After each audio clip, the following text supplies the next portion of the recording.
Record. Well, it is so amazing to see some new beautiful faces in the Ayurveda Alchemist and also some alumni on here, which is amazing, and some current students in the program. It's always beautiful to have everyone on the call so we can help each other out with questions and answers and energy and all of the things. So thank you for making the effort to come along to the calls. I think when you can be here in person, I find when I'm in person in the classes, I get a lot more out of it. And if any questions come up, you can ask and get your answers straight away. For those of you who are watching the replay, because I know a lot of you have work commitments, etc. If any questions do come up for you, you are so welcome to write them in the Facebook group because we definitely want to be able to honor you and your questions as well. So anytime you do miss the lives, you can write your questions in the Facebook group, and one of the faculty members, myself, Jasmine, or Helena, will jump in and answer your question as best to our ability as we can. So yeah, that is a little bit from me. So today what we're going to do is we're actually going to have a bit of a revision class. So can I just ask, Nicole, Christy, even Evelyn, so nice to have you on the phone, on the call, Evelyn. Haven't seen you for a while. Have we can write it in the chat actually. Who has watched module one and two already, which is like the first was the intro and the second was the philosophy module. I have watched the intro Yeah, and the first part of the of next one. philosophy. Yeah, okay, okay. And Christy, you haven't watched that. Okay, that's absolutely fine. So I'm assuming if you haven't watched those ones, you haven't seen module three, which is anatomy and physiology either, which is absolutely okay. So what we're doing is because we'd pre-recorded the first four modules from last year, we're actually taking a revision into the contents of anatomy and physiology because that's really a lot of the foundations of Ayurveda. And we're going to go through the content and then we're going to do a case study at the end so that we can apply the knowledge that we've learned. Now, I also know that there are some people on the call, like Suze, for instance, who has probably heard this content over the last 10 years millions of times. But it's always so refreshing to refresh and to revise and to apply it because you hear something in a different way, in a new way. And what I always say to my students as well, especially when you're working with clients and you have a bit of a tricky case, go back to the basics. We've always got to go back to the basics. So this may sound a little repetitive for some of you, but an excellent revision and excellent refresher, and it'll get everyone up to pace on the foundation of the Ayurveda anatomy and physiology. But before we get into all of that content, Jasmine is going to kick us off with a little meditation and chant so that we can really be embodied in this class and absorb all of the wisdom, open up our buddhi mind, our higher intellect, so we can absorb it and we can apply it. So over to you, Jasmine. Thank you, Harmony. Oh, so I don't know if you've seen on Facebook, but I woke up this morning, I did my meditation practice, uh and I remembered way back when where I used to use this app called Timer and how great it was for creating consistency. And I used to use it in my 200 and 300-hour teacher training as a way to track the embodiment of the practice. And so I thought to myself, February is like the new year, 21 days to build a habit, how important meditation and breath work is to uh, awakening that inner awareness and how that consistent practice can bring us closer and to our wholeness, but also give us the ability to work as Ayurvedic health consultants because it's often a tool that you're going to give your clients. So how can we give our clients that tool without actually practicing it ourselves? And I thought to myself, well, I know we ask in the homework to do these meditation practices, and but what if I created like a little 21-day embodiment challenge? And so I put it on the Facebook page, and it's there if you want to join. It is optional. We do recommend that you do like at least 5 to 10 minutes of meditation and breath a day. But if you want support and if you want encouragement and if you want to track it on a free app and make little notes, the option is there. So that all that information is on the Facebook page. And I've used Insight Timer for almost 20 years, which is kind of crazy, before it was even like apps were even a thing. And I absolutely love it. You can see where everybody's meditating all over the world, and it's actually a really great tool. So that is there. It's super easy to use. If you have any questions, please feel free to reach out to myself or Harmony around that. But all we're asking in this 21-day embodiment is to 5 to 10 minutes of practice. You can obviously do more if you want to, but this is just to put you on your cushion, put you on your seat, and create this practice. So one of my favorite Vedic meditations is the Soham meditation. And the Soham meditation is one that one of my teachers, Dr. Vasant Lad, um, encourages for his students and his patients and his clients, because it's so connected to that universal awareness.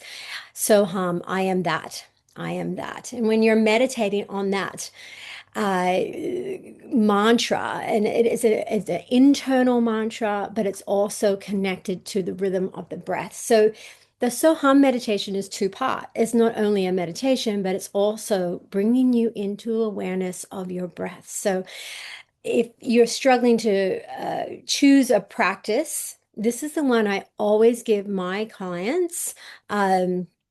To begin their meditation practice. And it's super, super simple.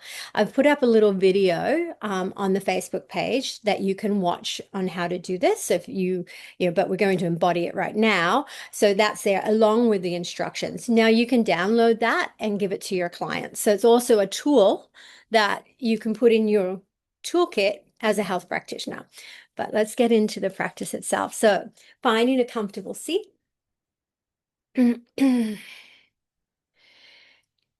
Allowing yourself just to feel all of the contact points of your body to the surface you are on. And just allow yourself to arrive by simply observing what is present. They say meditation is a meeting of your own energy. What does the energy feel like in your body today?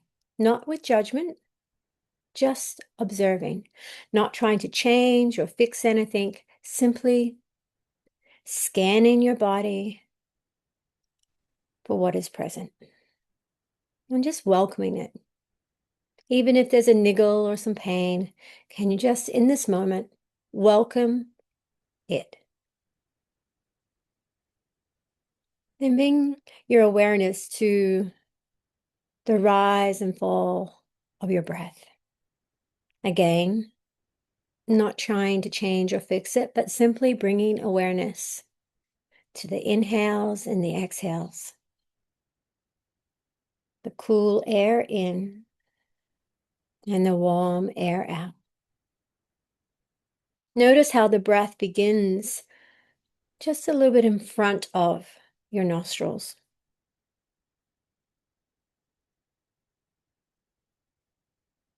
Make any last adjustments to become a little bit more comfortable in your seat.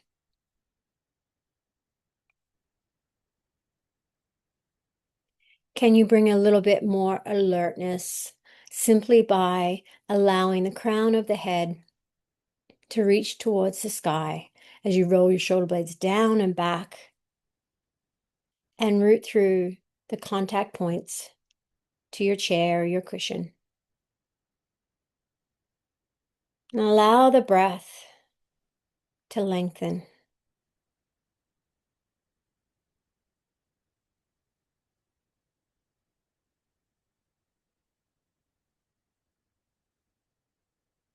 The beginning of each class, we'll chant to Lord Dhanvantri.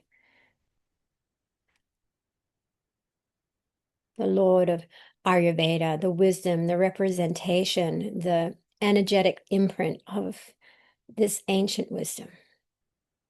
The healer within, the healer within you, the healer within me, the healer within all of consciousness. For today, I'll just do the chant. Next week, we'll start to chant together. Om Danvantra Murtaye Namaha. Om Danvantra Murtaye Namaha. Om Danvantra Murtaye Namaha. Om Danvantra Murtaye Namaha. Om Danvantra Murtaye Namaha.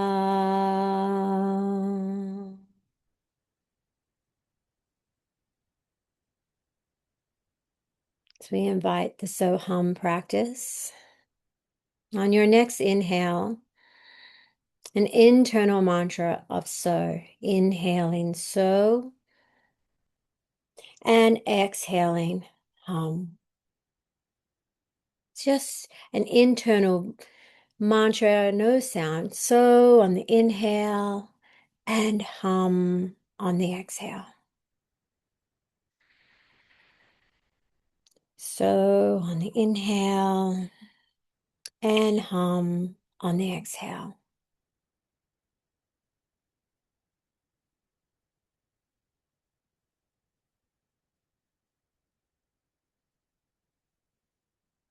As thoughts arise, just lovingly and gently bring your awareness back to the breath and back to the internal mantra.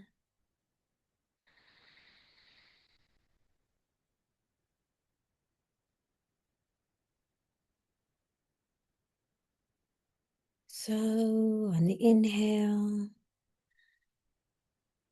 and hum on the exhale.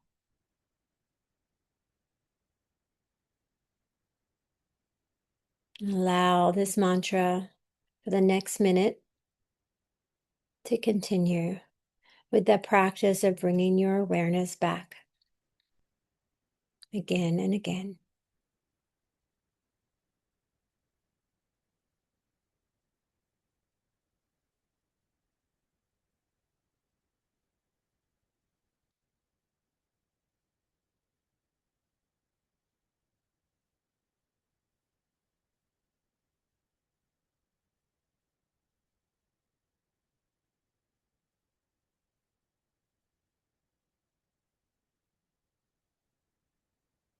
So on the inhale and hum on the exhale.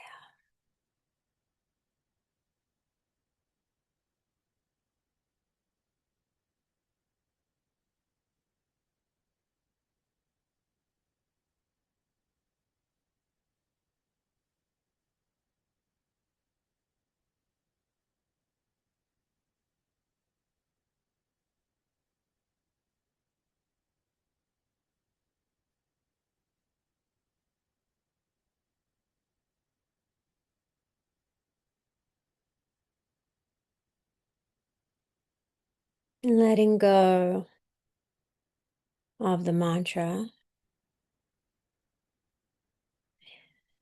set an intention for the beginning of this year, today's class. Plant it in the seed as a sankalpa, seed of intention, directing your energy, your awareness, your consciousness in this field of all possibility, in this realm from which the wisdom already exists within you. We just need to be still and quiet enough to hear. Bringing your hands to heart center in Anjali Mudra. Mudras are seals seals of intention, seals of energy, closure and beginnings.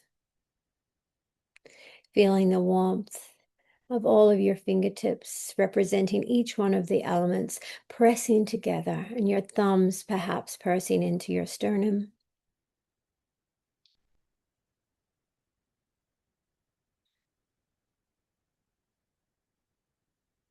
Honoring your own wisdom, honoring the lineage from which we have learned this wisdom.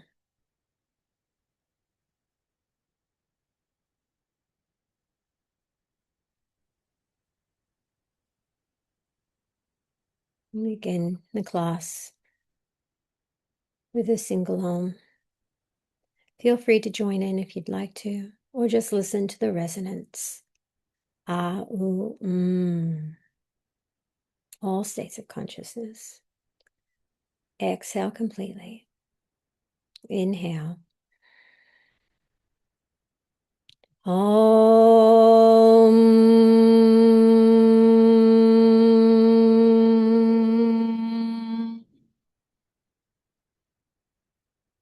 Ah, ooh, Namaste.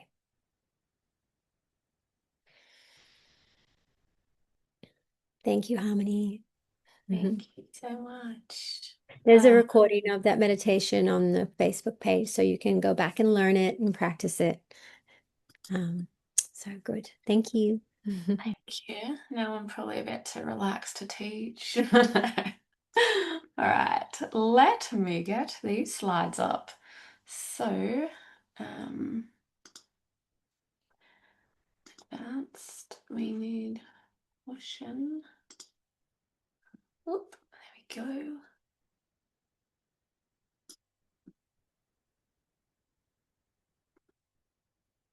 Hang a minute, let me just get all these slides. This advanced portion matching. How's that look? Oh,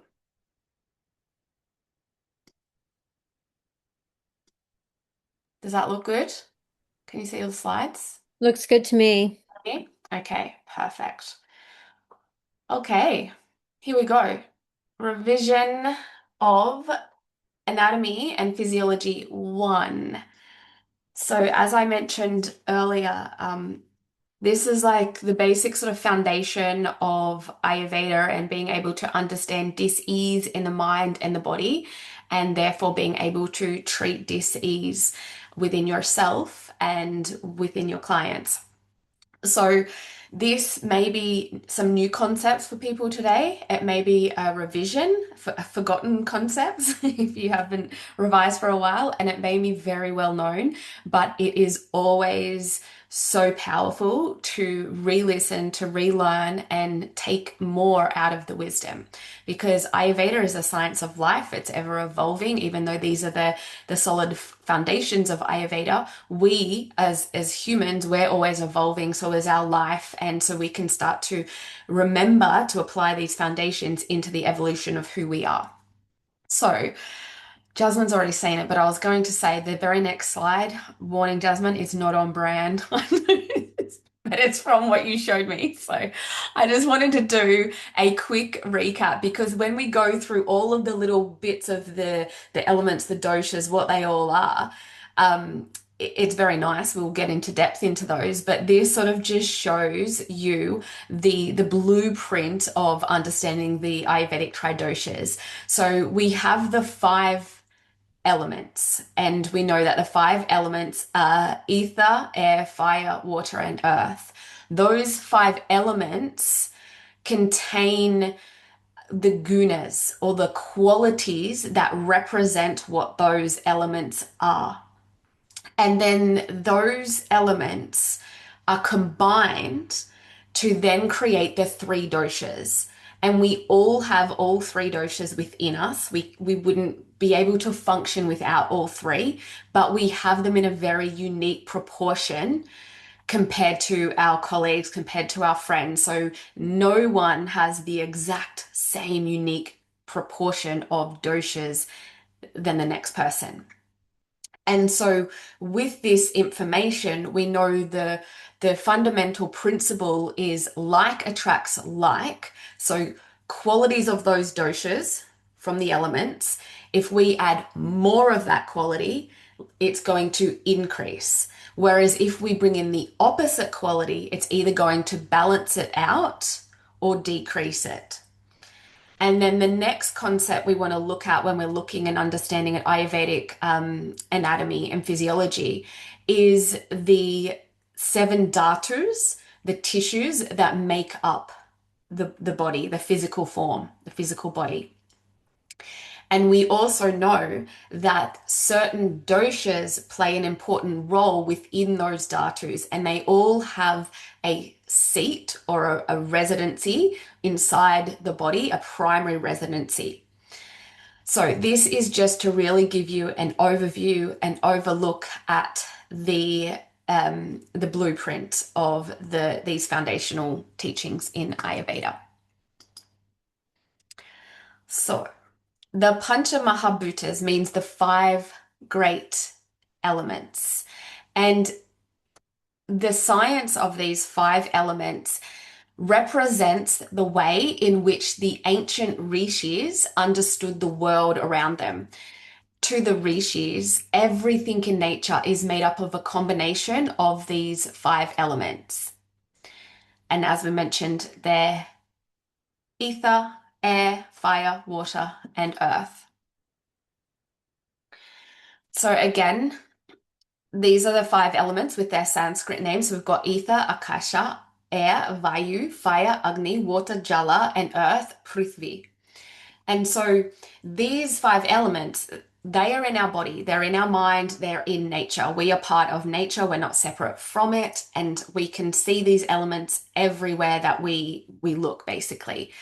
And so these, when we talk about the elements, they're not literal elements like we think of in chemistry, but they're the deeper principles of qualities of nature. And this is really important to understand because as you can see on the slide there, it's got the qualities of each of those elements. And those qualities will present when they're out of balance in a individual, and then we're going to use the opposite qualities to balance it out. So if we look at Earth, the element Earth, it represents solidity, structure, and that groundedness. So we want to think of this as the principle that gives things form. So a mountain in nature, our bones in our body, this element of Earth is literally present in anything that has weight or density or stability. So if we think of a big plank of wood, we're thinking earth element. A muscle in the body, earth element.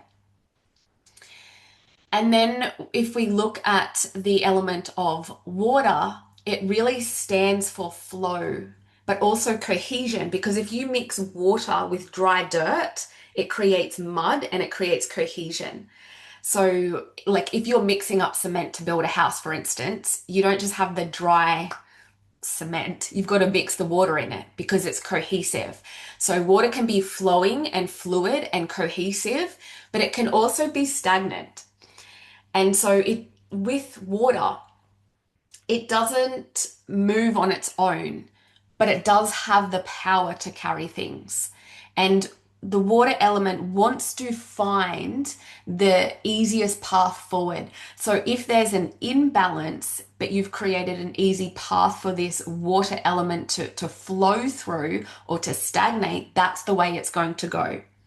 When you're imbalanced, everything will be flowing, your thoughts, your body, your digestion.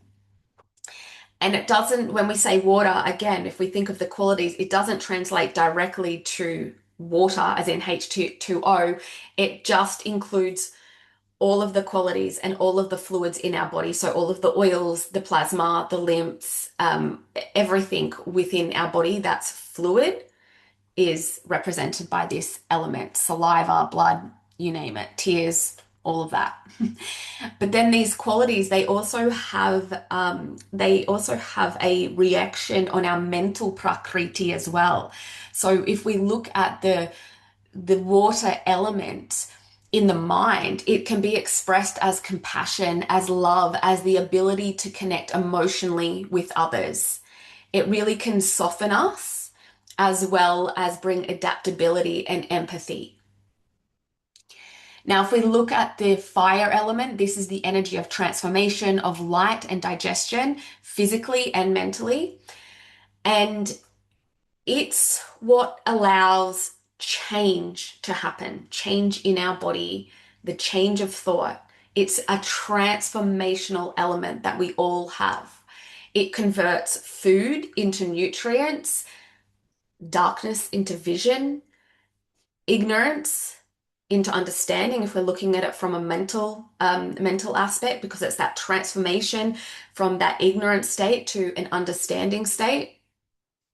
And in the body, its main sort of aspect is the responsibility for our metabolism. So whether that is our agni, our digestive fire, or the metabolism in our cells. It gives us a lot of clarity and a lot of perception because we need the fire to burn through any dullness in the mind.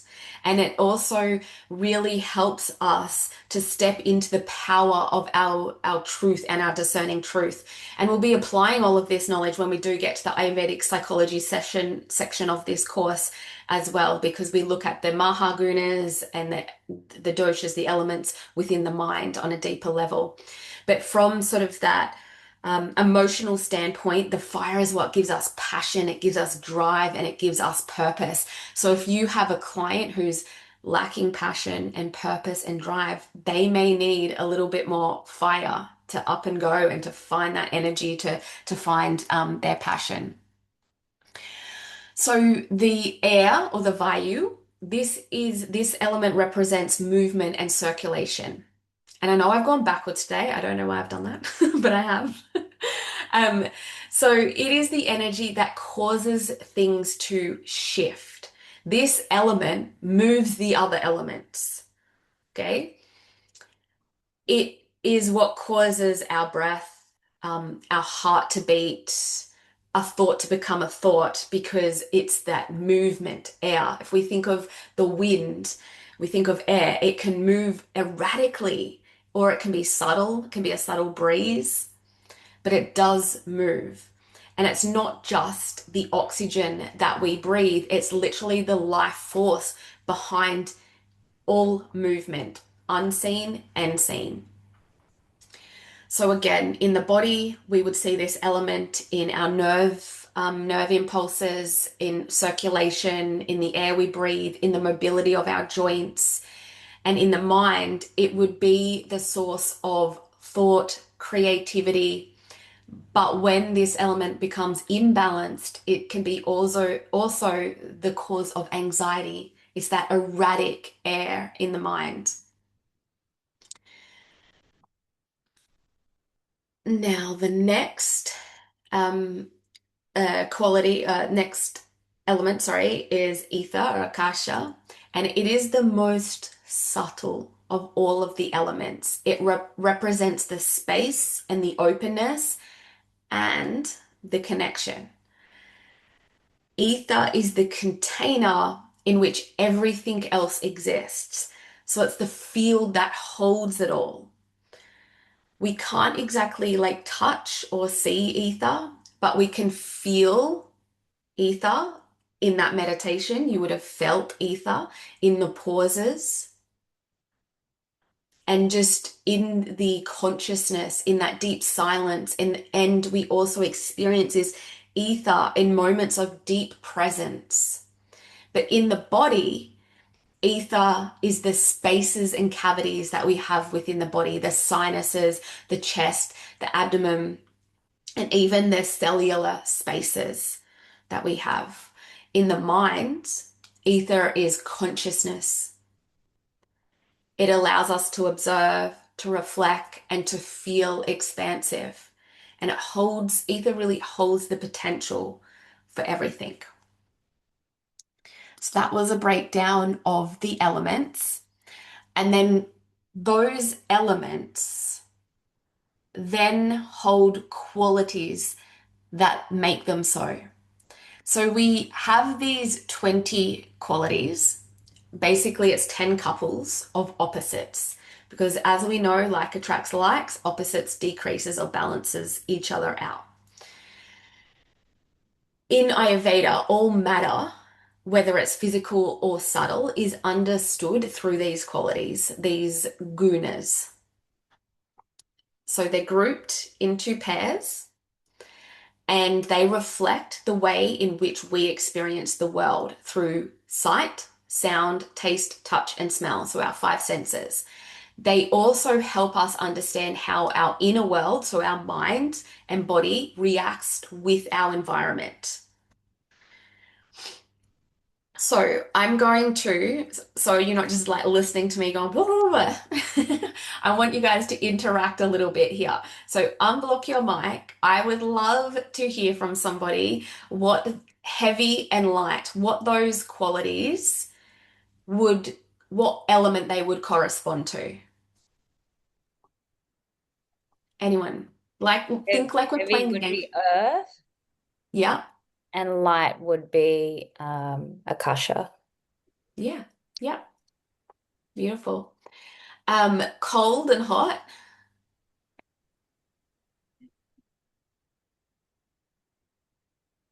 Akasha and pitta. Well, yeah, what's pizza? Fire. Fire, Yeah, sorry. you're thinking a step ahead. Yeah, Sorry. we could go air and fire. Mum Yeah, brain. yeah. Mum brain. Anyone else want to say dull and sharp, what they would be?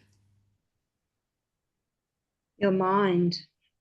Yeah, yeah, in your mind. So what element would they be represented? So if you think of dull out of the five elements, so the ether, air, fire, water, and earth, what would be dull? A Dull would quality. be earth. Yeah, perfect. And what about sharp? That could be fire. Yeah, perfect. Okay. Do you want to do rough and smooth or pass it on? Rough and smooth. Okay. That could be skin. Hmm. You could have dry Yeah. So that's a skin. So that would would be be vata. yeah. So okay, good. I like the way you're thinking. So then what element would that represent? Rough. Yeah. Yeah. So Vata What element. element would rough be? Yeah.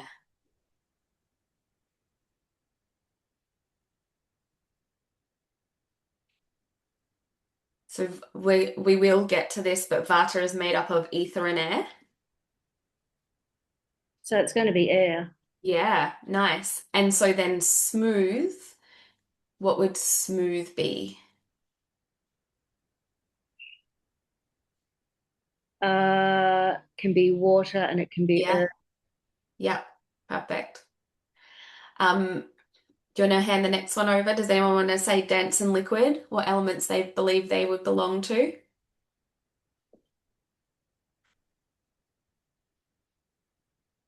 I'll try. Yeah, I love it. Thank you. Earth and air. Yeah, so probably earth and I mean air can move, so yeah, it can be Yeah, okay. liquid, but earth and water would Yeah, probably water. be Yeah. yeah. Perfect. Thank you. Do you want to try hard and soft? And also remember that these gunas, they can belong to more than one element. It's not like they belong just to one. So you're not wrong. Like, yeah. So what element would be hard? Earth. Yeah, perfect. And what would be more soft? Air. Yeah, yeah, water. Water. Beautiful. And static and mobile. So something static, just there.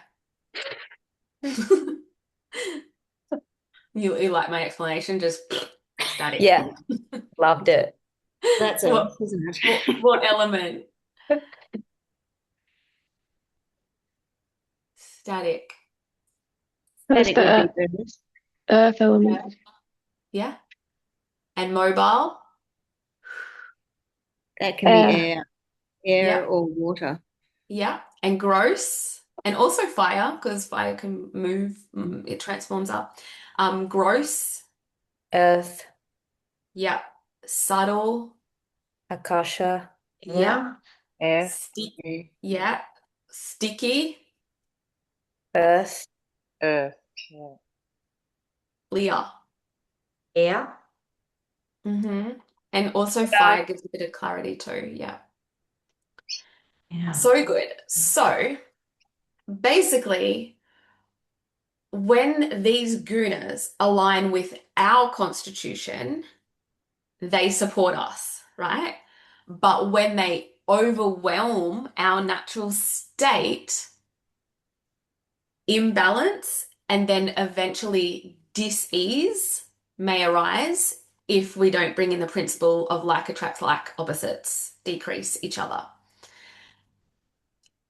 So, you guys, we've already gone through what we think what elements these gunas represent. But I'll just give an example of the top one, how we apply that into our worlds. Basically, if we think, okay, heavy is grounded, it's dense, it's stabilizing, and it really belongs to that earth. And then even it can also belong to like stagnant water if it's out of balance, because if we mix a bit of that water, cohesive water into the earth, it can be quite heavy, right? Think of if you've ever had a lot of fluid retention in the body, you yeah, feel heavy. And so we also know, though, on the flip side, that this heaviness, it can be really nourishing for certain constitutions, such as more of a Vata constitution, because they need more heaviness and nourishment and grounding, but it can also weigh us down if it's in excess. So there's no like right or wrong about the element being good or bad. It's just how does that element apply to our individual constitution or our clients if we're applying it to our clients. So if we look at the opposite to that, it's light. Light is really uplifting, it's mobile, and so it belongs to the air, the fire, and the ether.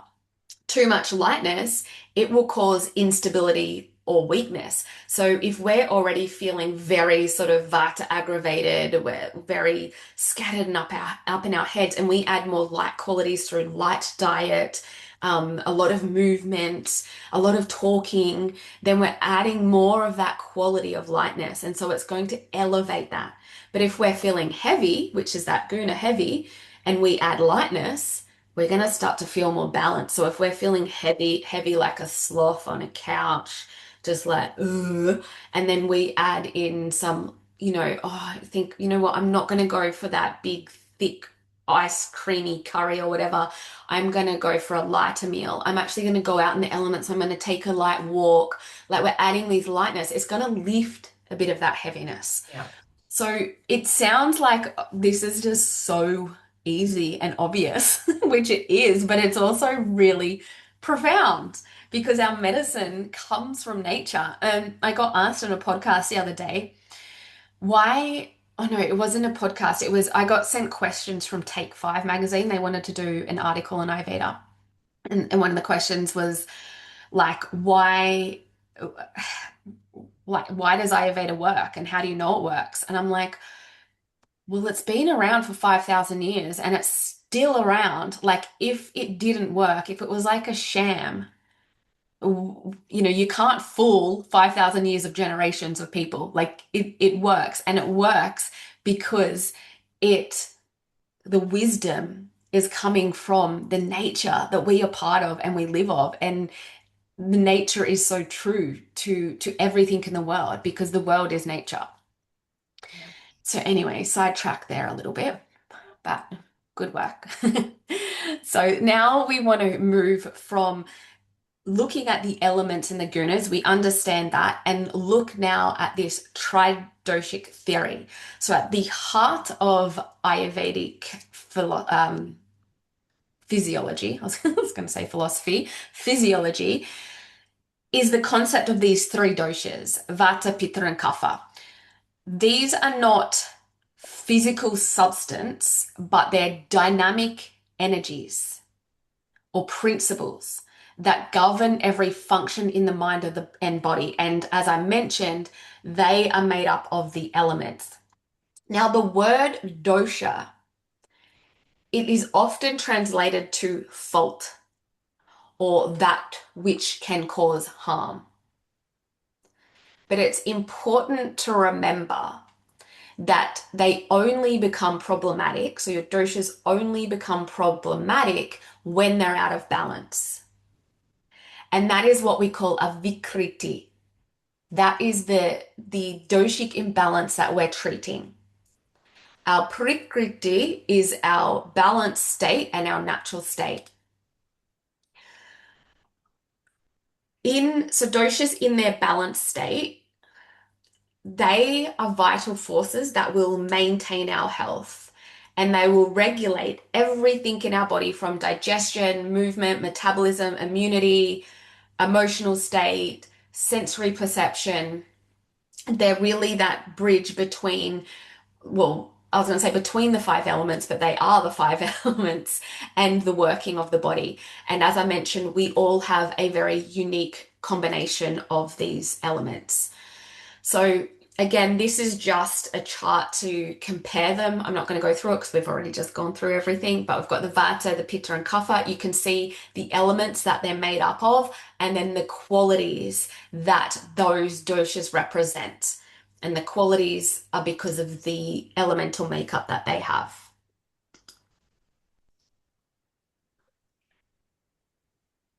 They also have a key responsibility or like a key function, these doshas. So if we think of Vata, made up of the ether and the air, it is the energy of movement. If we look at Pitta, which is the fire and water elements, it is the energy of transformation. And Kapha, which is the earth and water elements combined, it's the energy of stability and structure.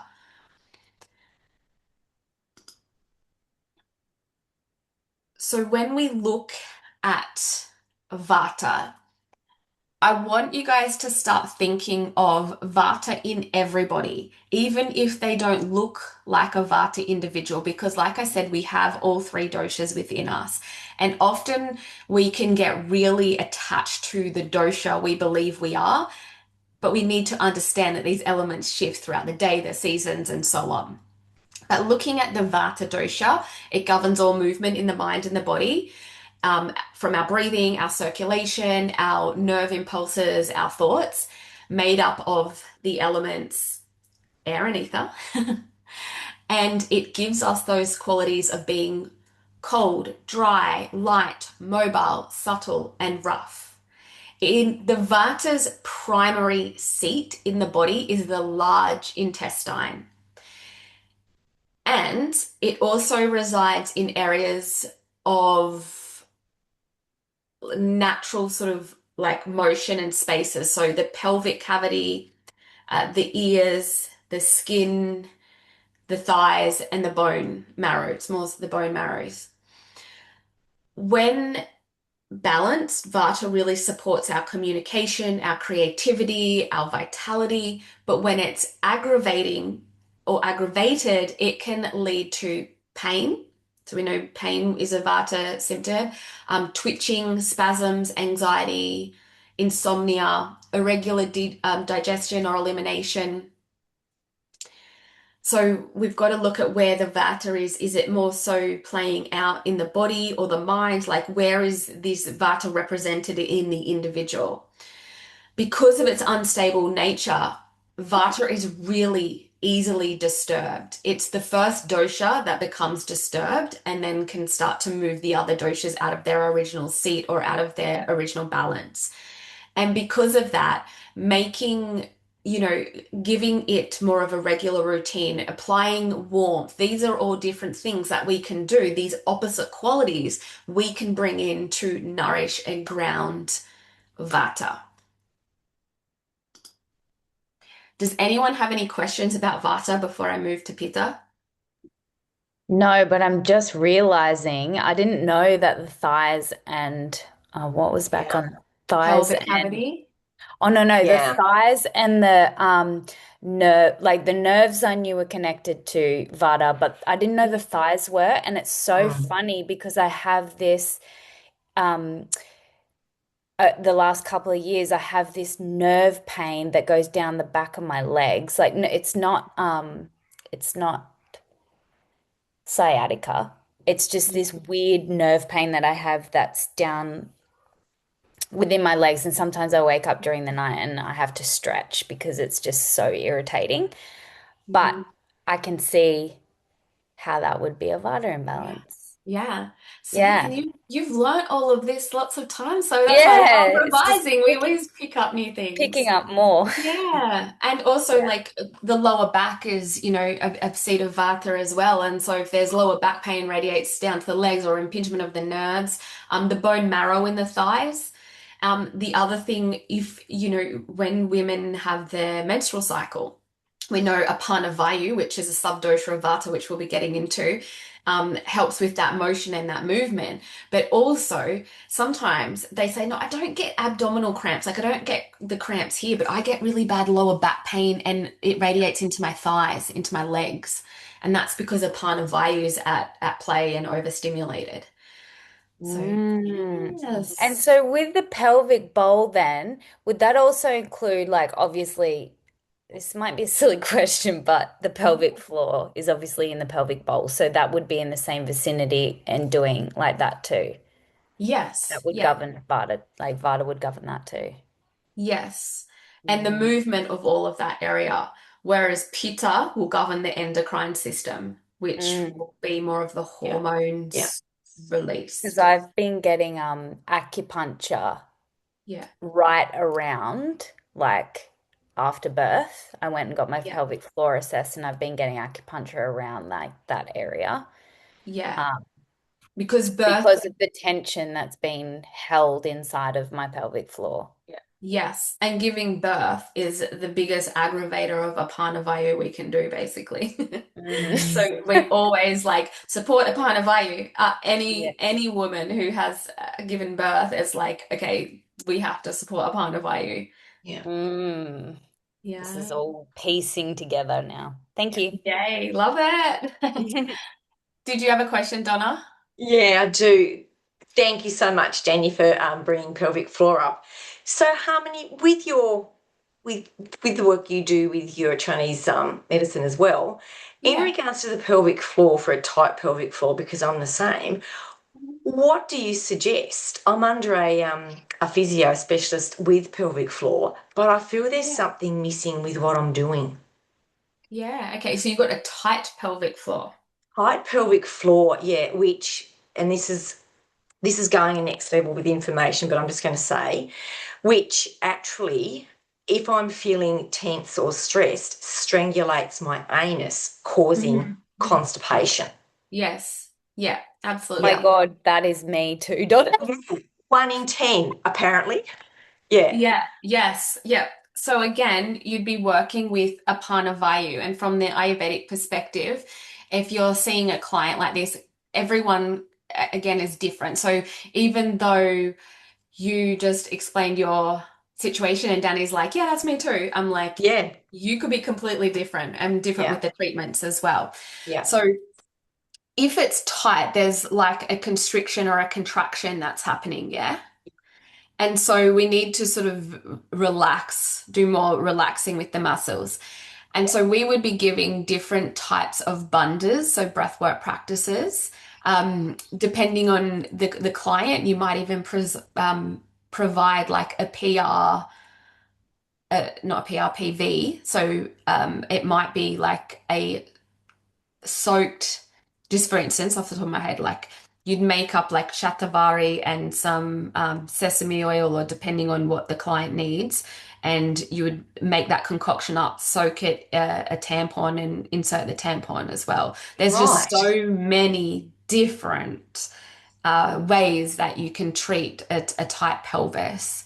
There's different twists, yoga poses, Yeah. things like that.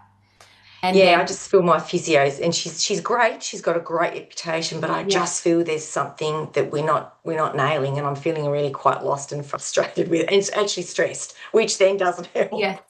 I Yeah. love that. I love I'll be that. younger on the lower belly, castor Yes. oil packs on the pelvis.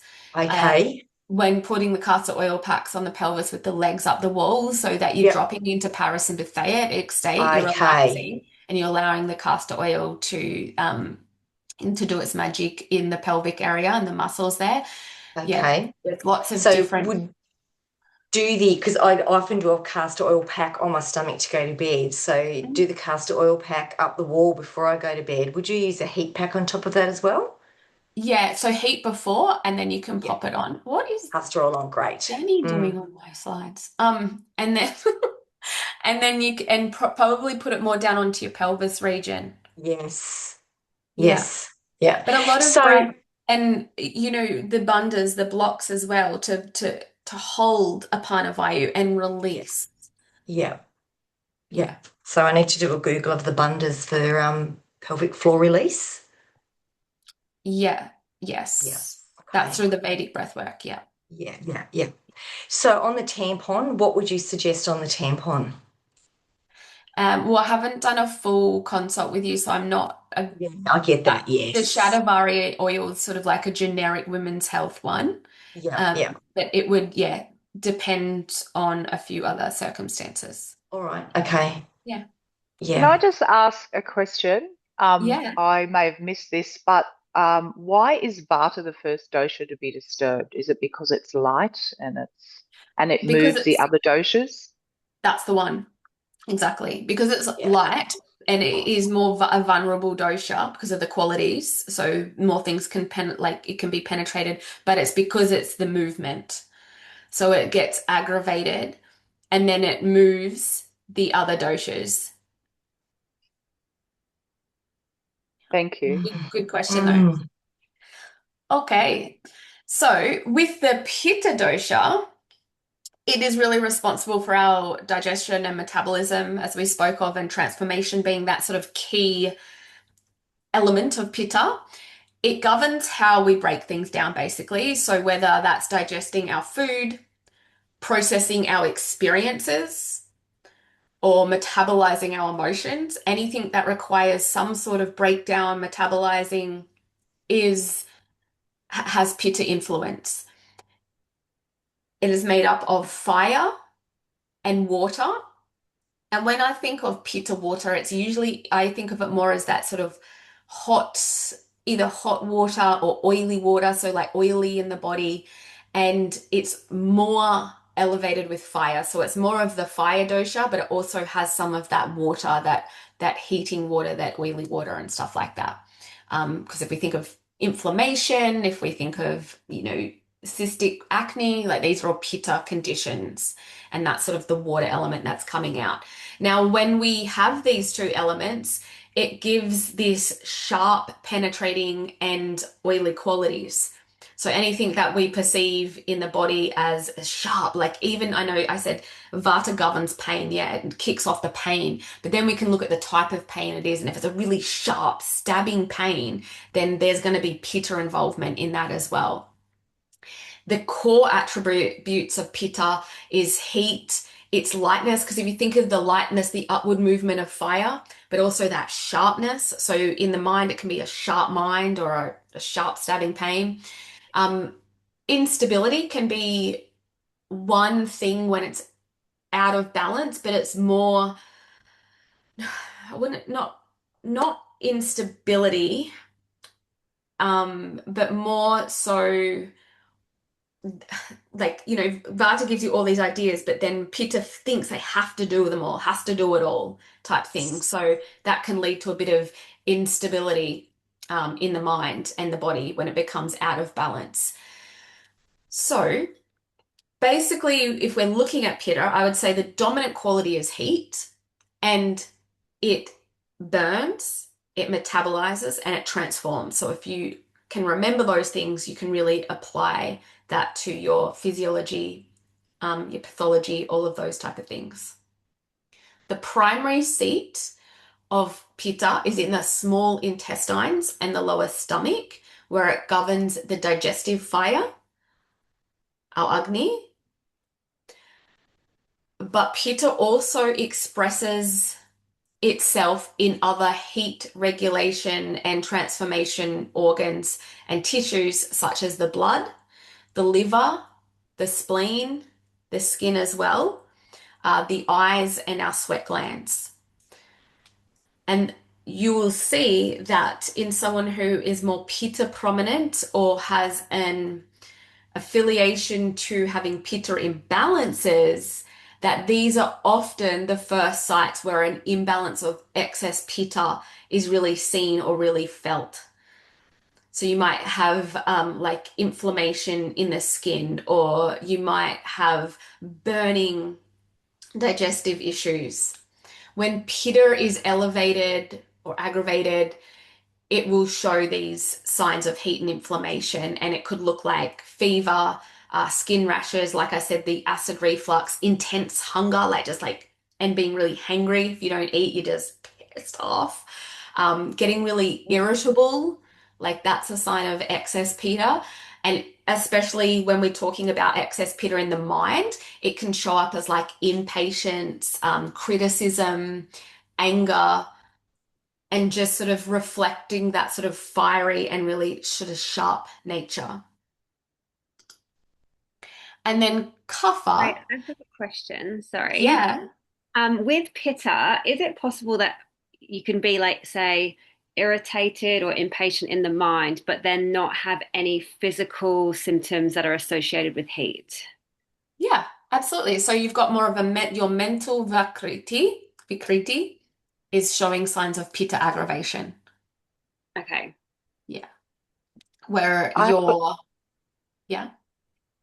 I have a question as well. Can somebody be predominantly a kapha constitution and then have a pitta digestive system? Yeah, yes, yep, So yep, you can have within your constitution, you can still have different qualities for absolutely. your digestion. Yeah. Yeah, absolutely. And I think it's next lesson, we're going to revise the Agni and everything, and that'll be able to explain it more so. But again, like we have all three of these doshas, so you may show up with more of a pitta like pitta may manifest in your body, in your digestive system. And in Emma, it might manifest more in her mind, and then you might have a different kapha quality. So I have like in my Prakriti, I actually have a bit more kapha than I would have ever imagined, because I don't see myself as kapha at all. But then when I actually started thinking about it, I'm like, I get fluid retention very easy. I can actually have a kapha digestion, even though I've always said like it's more vata, but it can fluctuate between the two. But if you look at like my muscle structure and stuff, I'm more pitta in the mind. Yeah, so it show these doshas, they show up in different proportions in all of us and also in different ways. And it's just that you might be more dominant in kapha because there's more kapha qualities that play out in your mind and body overall. But you can certainly have the other doshas playing in different aspects. Mm. Yeah, That makes it very interesting for imbalances it when you're looking does. at the Vikriti, Prakriti, and then what's actually playing out in different parts of the body. Yeah, absolutely. And when we get into, I mean, this is going to give all the basics understanding so that when we get into the coaching modules and stuff like that, we're able to be like, okay, these are all of the different symptoms the client's coming with. What do we do with all this? Like, how do we treat it? How do we go from here? You know, and I know one question I always ask my clients when I first sit down with them, because I get them to send me through the pre-consult sheet, which we're going to show you guys how to do and have all of those sheets for you to use.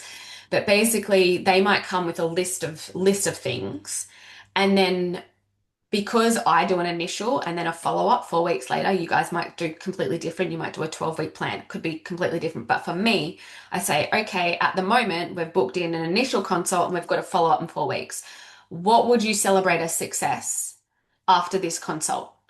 Because you're not going to change their whole life. You might, but probably not going to change their whole life in the very initial consult. And we need to see what symptoms are causing them the greatest imbalance and where we can start with those.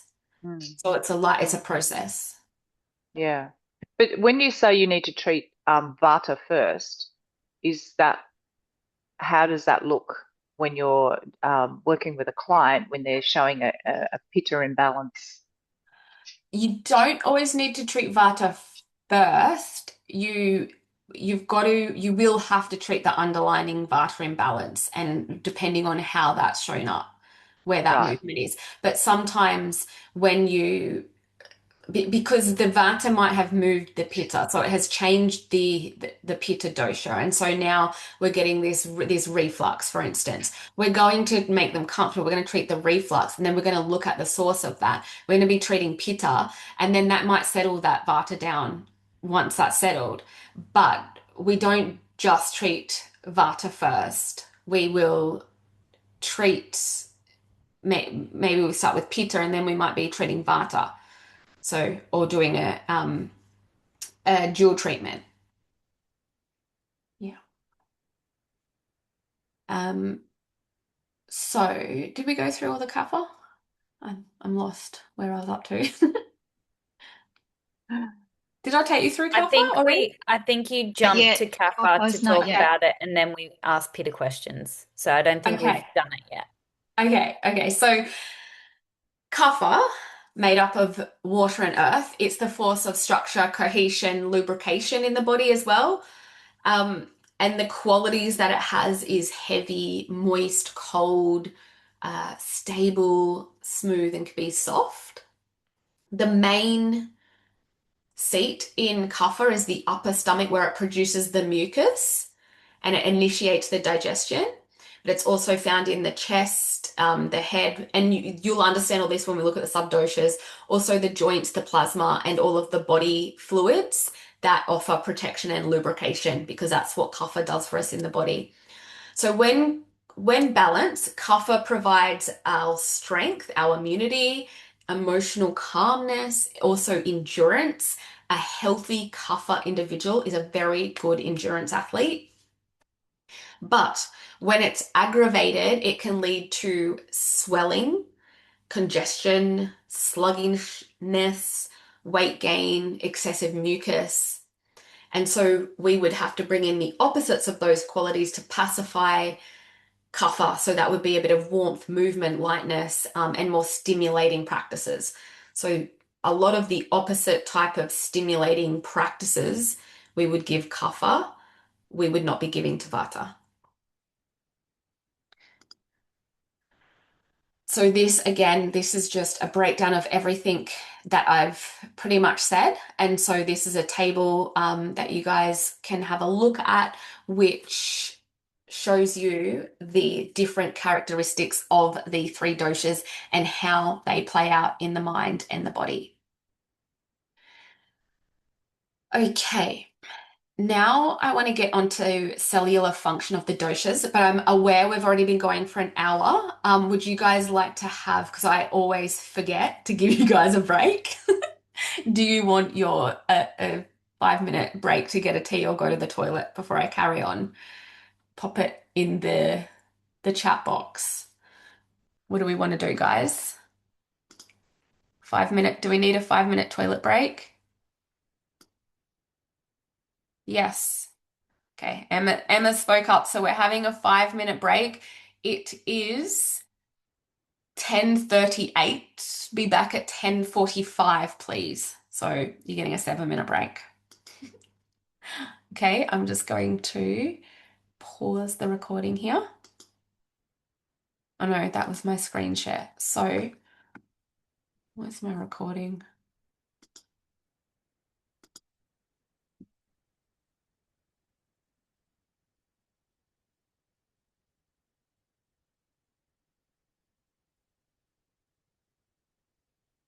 Where can I pause my recording? Please again. Thanks. All right. Are we all back? Did we get our tea? Little refuel?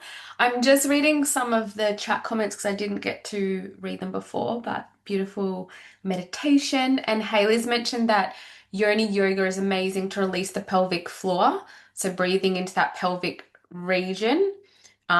Absolutely. So again, that's working with the Payavanu, and also would be using like the bandhas and the direction of the breath to the pelvis. So absolutely.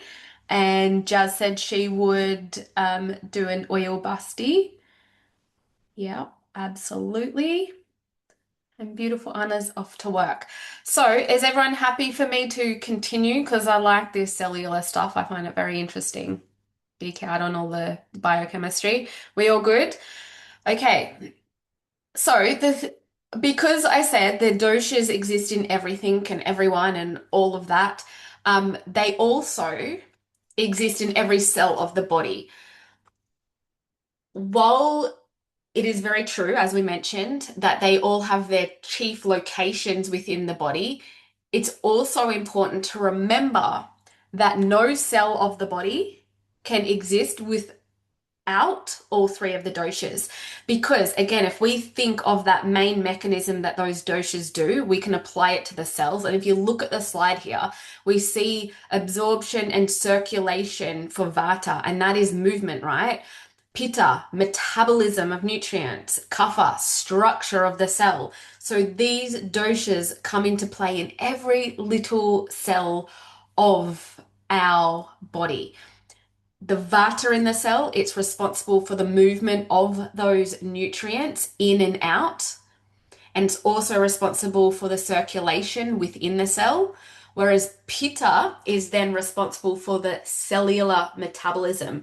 So I always like to, when we're talking about Agni as well, explain that we have Agni in every cell because it's that metabolite of the cell that functions, the ATP in the cell, if we've done science, that is the pitta part of the cell at play.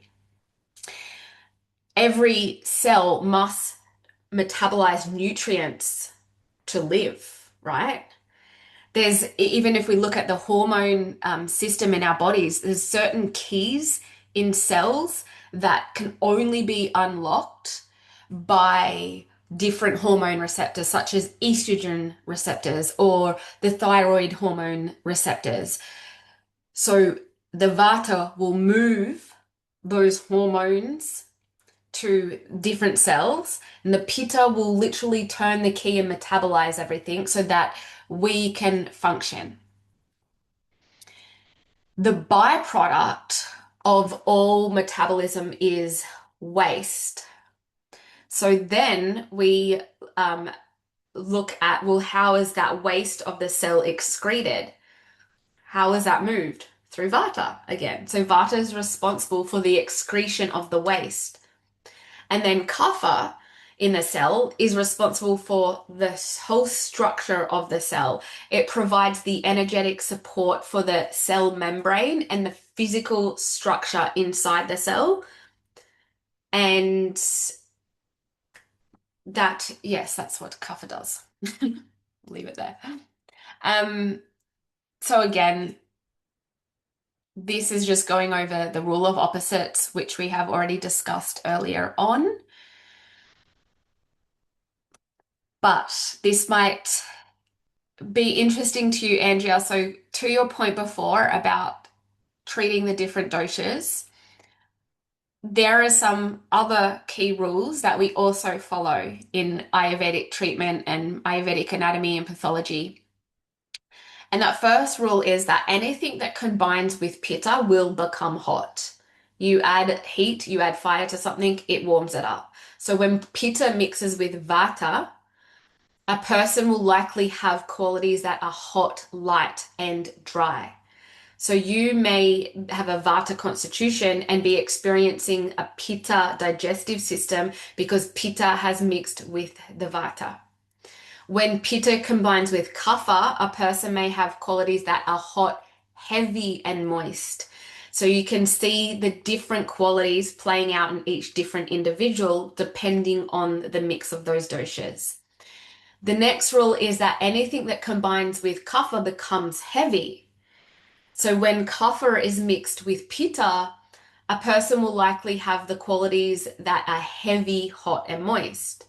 But when kapha mixes with vata, a person will generally have qualities that are heavy, dry, and cold because we're combining some of those qualities. Vata is a little different because when something mixes with vata, it tends to become more mobile, but that is not always the case when it mixed with kapha because kapha is too heavy, right? So often it is more observed in the mind. Again, to your point, Andrea, like the if it's a vata and a kapha mix, a lot of the time the vata will float to the top because it's not moving so much of the kapha. And when it floats up to the top, it becomes scattered and anxious in the mind. So we can have like kapha symptoms going on here and a lot of vata going on in the head as well.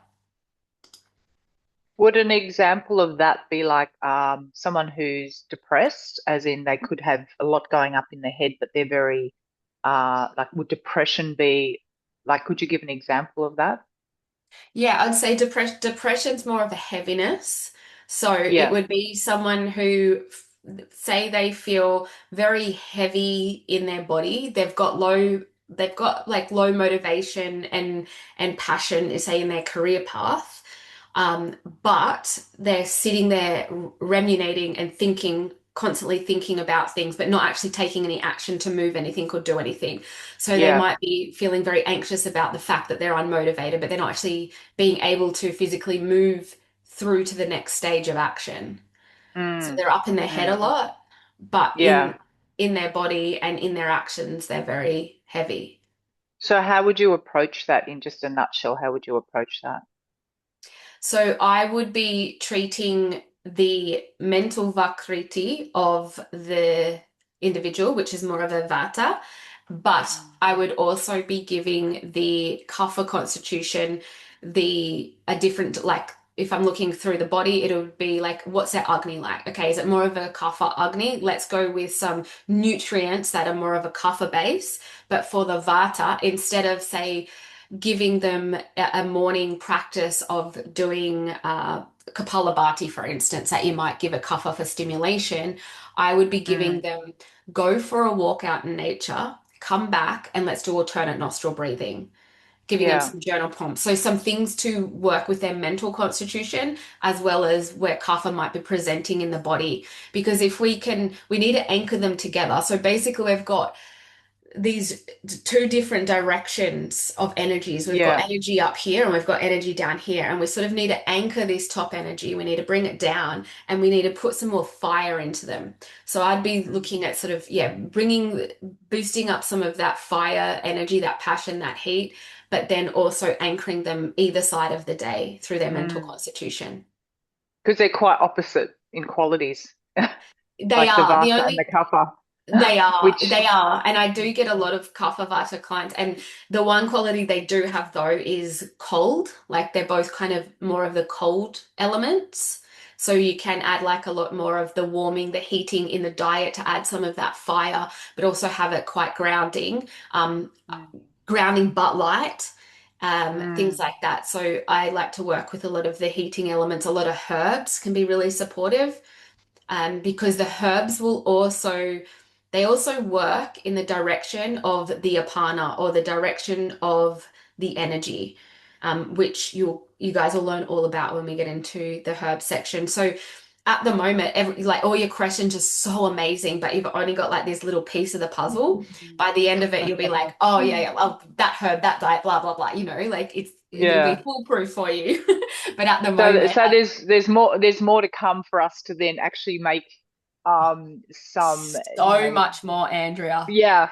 So much more. I'm This just is, thinking they're just so opposite, and how do we bring one yes. down and bring this one up without aggravating the other one? Yeah, I love the way that you're thinking. I love it. And it's so good to think like that. And you're absolutely absolutely right. That's exactly what we have to do. But yeah, this is just a revision of the basics, the foundations. We going deep, girl. We got a whole year together. So on Yeah. that, Yeah. with even though you've just said we're going to go in deeper, with exactly what you just said, as far as bringing the vata down and increasing the kapha, can that is the pitta something that you need to be really careful that you don't disturb that? Yes, but the way we look at it in Ayurveda is you treating the aggravated dosha. Yep, So not so much, so you're decreasing the aggravated dosha, not sort of increasing the lack thereof. So with yep, my clients, I this isn't sort of how you're meant to teach it, but I would actually, in better words, increase a bit of their pitta, if you know what I mean. So increasing that fire and stuff. yeah. But So that's only right, because I'm trying to reduce the kapha. And then how am I going to balance vata? Well, it needs yeah, to be like some grounding as well, which the kapha is. So yeah, how are we going to get the vata out of the head, the yeah, vata mental prakriti? And you will understand it soon because we're going to go into the subdoshas, which yeah, is yeah, right, about the direction of the vata energies as well. yeah, yeah, So the subdoshas come into play. All of the other treatments that we haven't even touched on or learned about yet. So yeah, the big picture all comes together. yeah, But next, we're going into the subdoshas before we get to our case study, and hopefully that will also help you yep. understand some things. Yeah. So again, Thank this you. is just, you're welcome, the location of the doshas in the body. So I want to quickly go through, I wanted to spend more time on the subdoshas, but I do want to get to the case study. So I'm going to sort of go through these and then we can put all of our questions into the case study. But basically, all of the doshas have 5 subdoshas. A subdosha describes a dosha more specifically according to its primary location and most importantly, to its actions in the body. So these are the subdoshas of Vata. We have Prana, Udana, Vayana, Samana, and Apana. Prana Vayu, the direction is inward and upward. And I think Jasmine, when she taught this module, she has a little dance she does. I don't know, Jazz, do you want to do your little dance before I get into all of the boring nitty-gritty of it?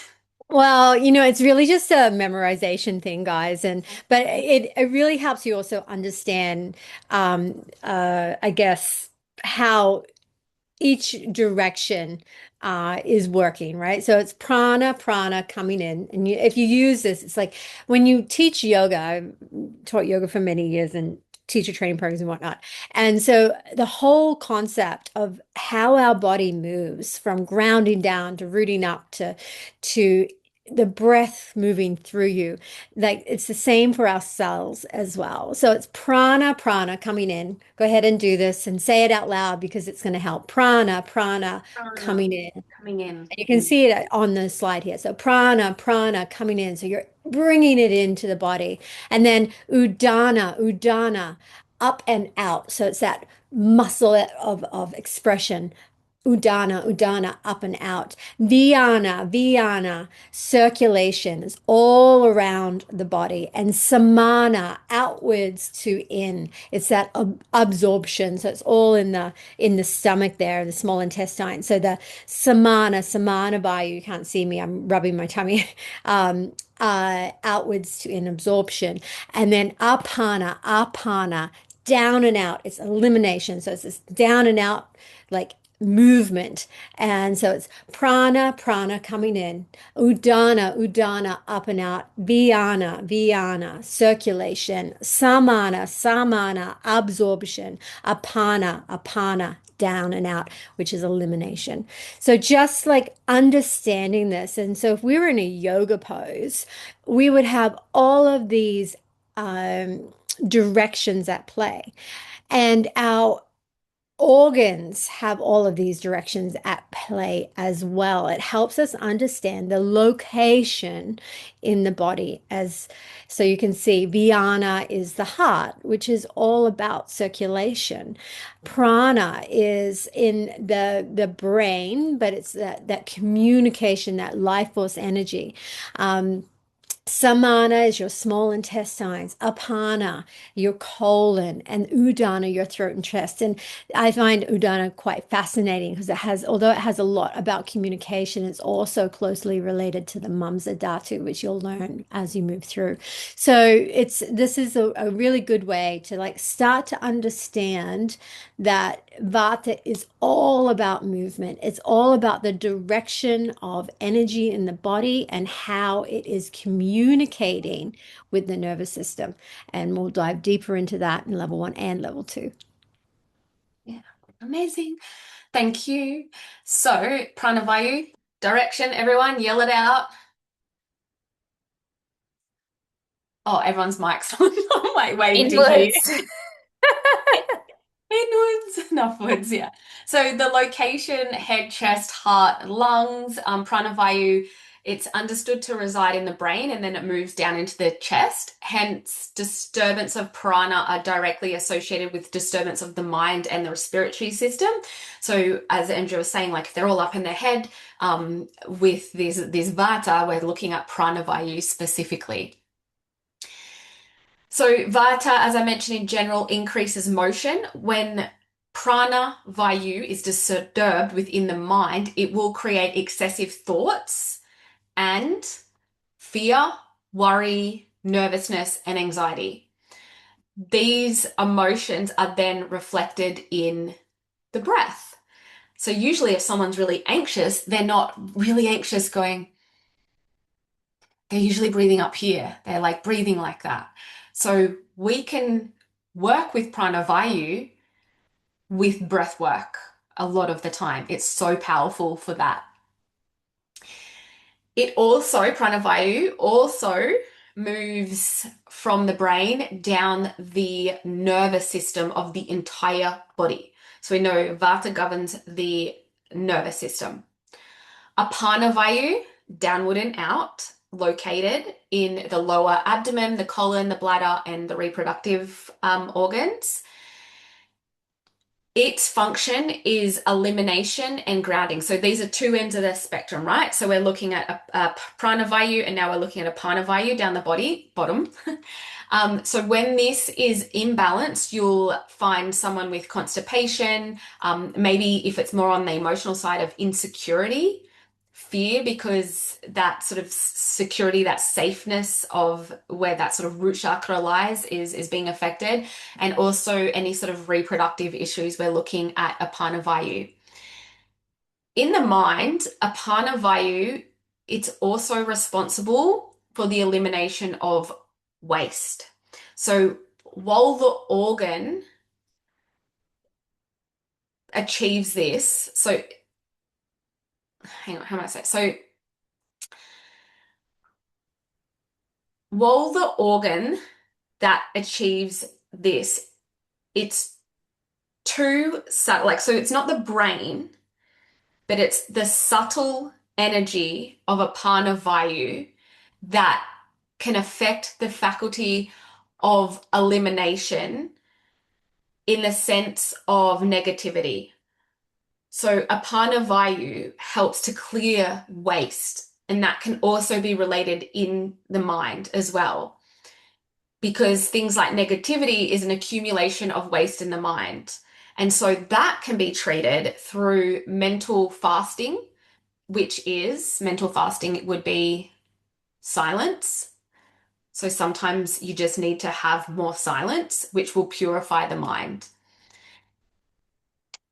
It will also be treated through the 5 senses so that we can start to gain more clarity, because the clarity that we get when we treat apana vayu allows us to experience that eternal truth and really immerse ourselves in a world of bliss where we can ward off that negativity. I hope I explained the mental part of Apana Vayu. Okay, but generally, we look at Apana Vayu being that downward motion of elimination of waste products from the body, like physical waste. But we just have to remember it also has its place in our mental constitution. Now, Samana Vayu is at the navel. It is the center between prana and apana. So now we're looking right at the center. And actually, Samana Vayu, when we translate the Sanskrit, it means balancing air. So it's responsible for carrying the afferent sensory impressions towards the brain. So balancing the air towards the brain. It also can be used and seen in the circulatory system. And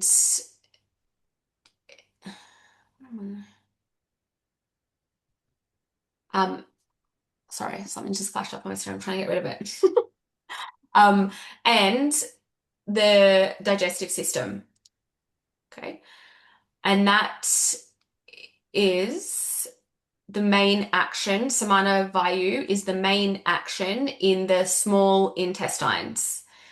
It also stimulates the fire, the Agni. So for us to have a strong Agni, we need to have Samana Vayu. Because if we think when we ignite a fire, you need air for that fire to move up. So Samana Vayu is really about being able to support our Agni.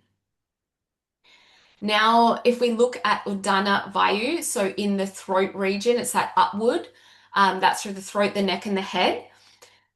It is the energy that motivates action, and it expresses itself through the muscles of the body. And through the muscles, consciousness can take action in the world. So it really helps us to propel action forward.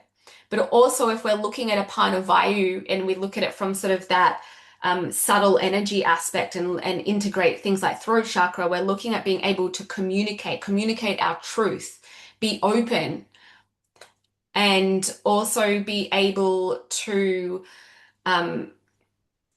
articulate our thoughts that are being created through the other apanas. So they all work together. Now, in the mind, the Udana Vayu, it brings our stored information into our awareness. And this is what we call memory, right?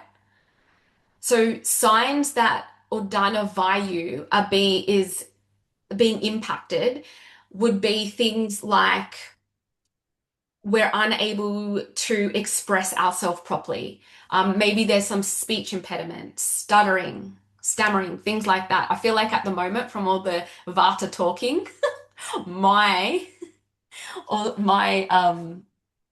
Udana Vayu is being affected. So dryness of the respiratory system is another sign, which can lead to dry coughs. So if we have a dry cough, we know it's more of a Vata cough, whereas if it's a mucousy, phlegmy cough, it's more of a Kapha cough. And then if we look at Vayana Vayu, this is the direction. It moves from the center of the periphery of the body. So the center to the peripheries, to in to out. And it's in the entire body, but it's especially located in the heart because it really governs that circulation. And when we look at that translation, it means diffusing air. So the major role of the Vayana Vayu is circulation. Technically, we would say arterial circulation because it governs the movement away from the heart, right? And that's what arterial circulation is. It also plays a movement of the nerve energy that we have in our body. So we were talking about Vata governing like the nerve impulses and the movement through those. The movement of the nerve impulses through the central nervous system and then to the peripheral nervous system. It's all governed by this Vayana Vayu. It also has a role in sweat, for instance, because the mobility quality of Vayanu is responsible for carrying the sweat from the inside to the outside of the body. So we can start to see that we would like think, okay, profuse sweating, that would be more pitta, right? And we're starting to see how we can't just always categorize basic things into a basic dosha because all doshas are at play in some in some aspect. And so what we're trying to get you guys to do is to deep thinker. Oh my gosh, I really can't speak now.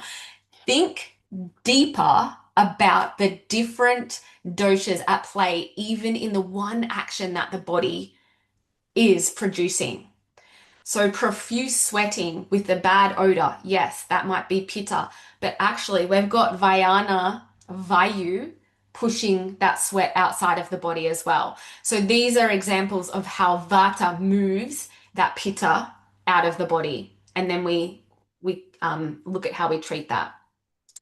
So other signs of Vayana Vatu disturbances could be dry skin, dry mucous membranes, because it dries everything out, that movement of the air, stiff joints, and neurological problems, because it really works on those nerves as well. So abnormal movements such as tics or tremors is all part of the Vayana Vayu disturbance. Okay, so in summary, this is just another picture because sometimes people learn differently and it's really nice to have different diagrams. But in summary, prana vayu is responsible for drawing energy or prana to the body. Samana vayu is responsible for absorbing energy. And then once absorbed, the Vayana vayu will circulate the energy.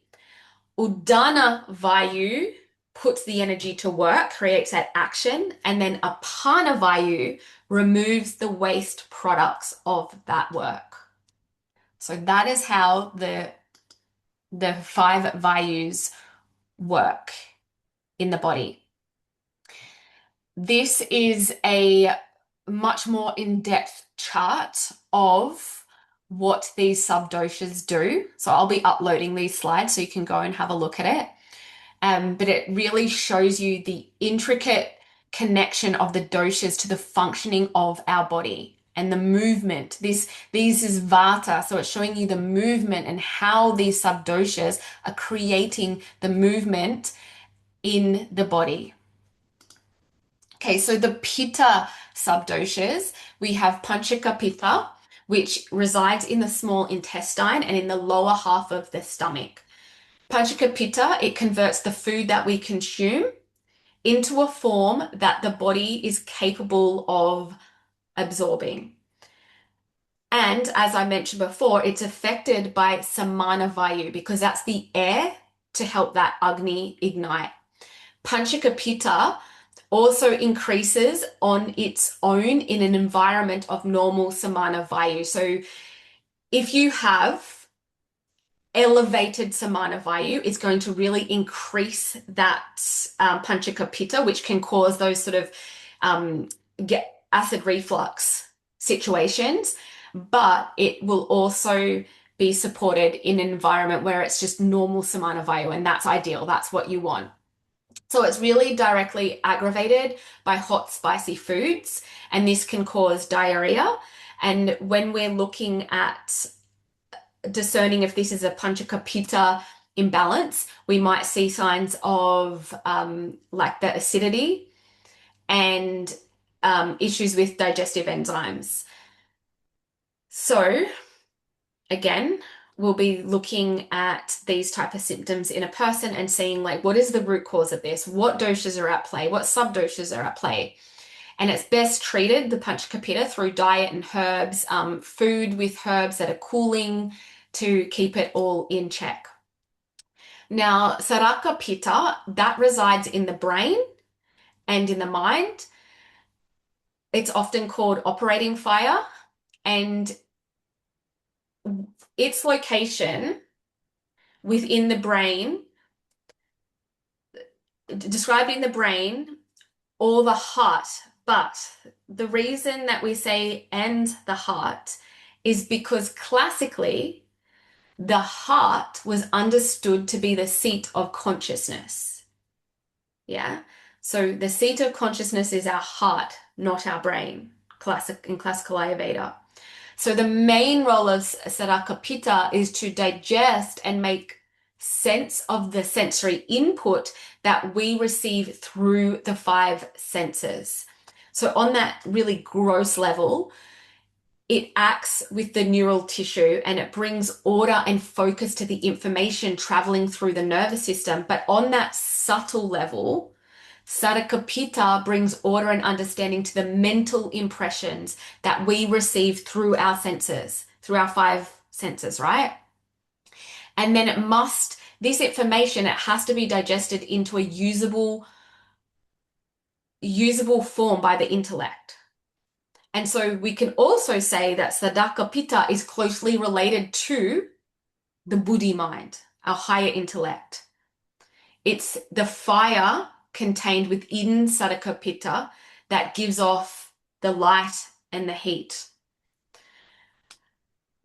So, in saying that, if we look at any discrepancies with this subdosha, it could be expressed through anger if there's too much of this going on, but that heat can also translate to passion, to courage, to wisdom and clarity, right?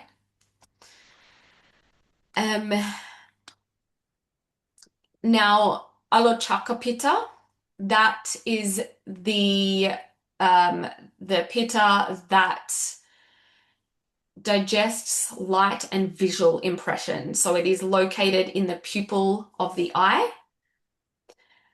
And then once we digest those impressions, that information can be carried by samana vayu to the nerves, to the brain, to then be like, that is what we're seeing. Does that make sense? So anything that we're seeing, it has to be carried to the brain by samana vayu. The most important function of Alachaka Pitta is our vision, right? But on that sort of psycho-spiritual level, it digests what we see. Rajaka Pitta, it is in the skin, and this is responsible for digesting sensory impressions of temperature, touch, pleasure, and pain. So notice the language around digestion. Everything that the Pitta subdoshas are doing, are they digesting information or absorbing or metabolizing these informations to then give us a result? So converting these sensory information into usable information that can be carried to the brain. And then we've got Ranjaka Pitta, which is located in the liver, and its role is to impart color to bile and to the red blood cells. So this is seen in the color, the luster of our skin. In Ayurveda, the functions of the liver and the gallbladder and the blood, they're really closely related to Ranjaka Pitta. And also the liver and the spleen have a close relationship as well in Ayurveda. Okay, so again, this is the graph. I'm going to move on just to get through the kapha so we can do the case study questions. These are the kapha subdoshas. So we have Kleraka kapha, and it's located in the stomach. Its primary function is to protect the lining of the stomach against the acids caused by Panchakapita. Okay, so when it's normal, our digestion will be perfect. But when it is not, we will feel more of that pitta come up as well. Avalambaka kapha, it's located in the chest, the heart and the lungs, and it really protects the lungs and the respiratory system against the dryness caused by Udana Vayu, an infection caused by pitta. So kapha, all of these subdoshas, they're really protective. That's what kapha is. It's stability, it's protection.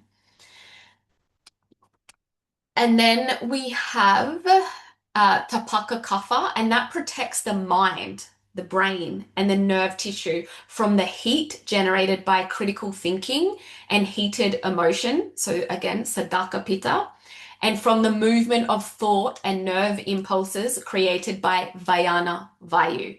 Again, kapha is protecting the brain from those other doshas. It also resides in the heart as well, where it brings a sense of stability or well-being in our consciousness. And then we have Buddhaka Kapha, which is located in the mouth. It's what moistens the mucous membrane. So I would say this is one of the first steps in digestion, because it takes part in the form of saliva. So this is the first part of our our digestion. And then if we look at Slasheka Kapha, it's located in the joints, and its purpose is to provide that lubrication so that it can protect against wear and tear of the joint and the motion of the Vayana Vayu that gets circulated into the joint as well. So it is represented as the synovial fluid and the bursa in our joints. And this, again, this is a table that you guys can read that will show you the different locations, the different treatments that are best for these subdoshas, etc. Okay. I was very hopeful that we were going to get through all of this in our first lesson, revising the dhatus and everything. But I would like to apply some of this knowledge to the case study. So I'm going to skip through this and we will touch on it next lesson, this part of the revision. But basically, we were just going to go through the dhatus, the 7 tissues of the body. And I'm just going to run through them quickly now. Or does anyone want to, I mean, you can see them there anyway, but could yell them out. The first one is plasma. So we've got Rasa Dhatu, we've got Rakta Dhatu, which is blood. We've got Mamsa Dhatu, which is muscles. Medas Dhatu, which is fat or adipose tissue. Asti Dhatu, which is our bones.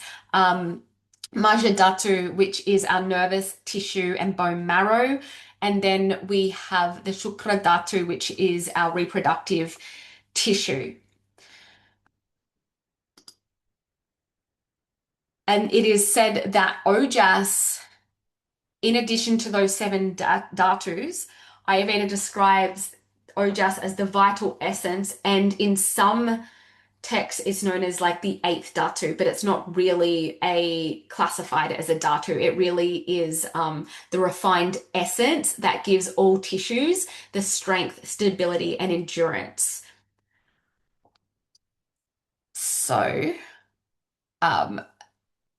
I'm going to go through the dhatus next time. We just don't have time today. So I want to see how we can go with this case study with the information that we already have, okay? Because we've only got about 10 minutes left. This, I know, has been very content heavy. To revise all of this information in the time that we have. So thank you for sticking with me. But now I really want to get interactive so we can start to put it all into practice. So I'm going to read this case study out to you, and then we might go off into breakout rooms to discuss some of the what we think is going on with this person. So I want the elements, the doshas that are imbalanced, and the subdoshas. That's what I really want you guys to look at. Okay, so we have a Daniel, who's a 37-year-old software developer. Now he's come to see you, and his primary concern is that he is feeling fatigued, dizzy. He's having a lot of visual sensitivity and a lot of twitching muscles. So he arrives for the consultation with complaints of persistent mental fog, lightheadedness, and a general feeling of disconnection. He says that he's been having trouble concentrating, especially while working on the computer. He also notices sensitivity to light and sound, occasional ringing in the ears, and a sense that his breathing is shallow or even uneven at times. He says that it feels like my brain isn't getting enough air. Physically, he reports dry skin, dry eyes, and scratchy feeling in his throat, especially in the morning. He also experiences occasional facial tics and a slight tremor in his right hand when fatigued or anxious. His diet is irregular, sorry. He often skips meals when working and drinks a lot of coffee. He frequently stays up late and finds it hard to wind down. He describes himself as an overthinker and admits to feeling a bit ungrounded or anxious lately. His pulse is irregular and light. His tongue is dry with a thin white coating, and his skin appears dull and lacks luster. His voice is soft and a little shaky in the console. So, what we're going to do is I'm going to give you guys 5 minutes in breakout rooms. If Jasmine, could you do that, the breakout rooms? Because I don't think I've got all the things. And you can discuss this case, then we're going to come back and contribute to the answers of the questions I'm going to ask. Let me If see. That's weird. I'll hand it back to you. Let's see if I can do that. Hold on. Host tools. Enable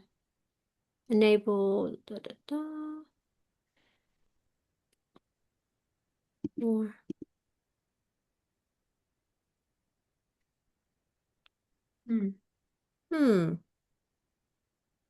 I don't have that either on mine. All I can see is the view and the recording. Okay, that's all right. We'll do it as a big group then, okay? So I want you guys to be interactive in the chat box, yelling it out. This is for you guys. Okay, so I'm going to ask you all, which of the 5 subdoshas of Vata are involved in this case? And what symptoms point you in this direction? So I'd say I forget the Udana name. Vayu. Bayana Vayu. And what is the symptom that points you in that?